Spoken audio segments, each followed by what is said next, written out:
Caríssimo telespectador da Rede Século XXI, muito obrigado pela sua audiência. Você está sintonizado neste programa na Rede Século XXI, um programa sobre a responsabilidade do ordinariado militar do Brasil. Retomamos o nosso estudo sobre a autoridade humana, querida por Deus, desejada por Deus, instituída por Deus, para garantir a harmonia entre as pessoas na sociedade. Hoje responderemos a uma pergunta: a comunidade humana tem ou não tem necessidade de uma autoridade? Pode-se conceber uma convivência humana sem uma autoridade? A anarquia, ou seja, a negação da autoridade, é factível? É viável? Pode-se imaginar uma convivência de 2 ou mais pessoas, de 3 ou mais pessoas, sem uma autoridade? E de onde procede essa autoridade? Qual a razão de ser? Qual a origem da autoridade? Respondem a estas perguntas as sábias palavras do parágrafo 1898 do Catecismo da Igreja Católica. Toda a comunidade humana tem necessidade de uma autoridade que a governe. Esta tem o seu fundamento na natureza humana. Ela é necessária para a unidade da comunidade civil. O seu papel consiste em assegurar, quanto possível, o bem comum da sociedade. A autoridade, portanto, é necessária. E a sua raiz é a própria natureza humana. Há 2 programas atrás, nós lembrávamos esses princípios da teoria geral do direito. Onde existe o homem, existem os direitos do homem.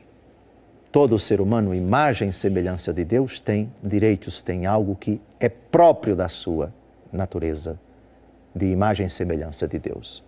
Convivendo com os demais, esses também têm direitos. Ubi homo, ibi ius. Onde existe o homem, existe o direito. Ubi ius, ibi auctoritas. Onde existe o direito, existe a autoridade.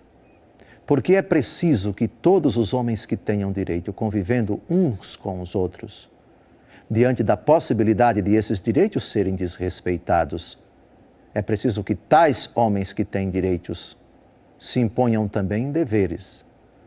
Porque se tal pessoa tem um direito, eu tenho o dever de respeitar esse direito. E quando esse dever não é cumprido e aquele direito é violado, é preciso que uma instância diferente daquele homem cujo direito foi desrespeitado e daquele outro que desrespeitou o direito, tenha poderes para tutelar esse direito e para obrigar aquele que não cumpriu o dever para que cumpra.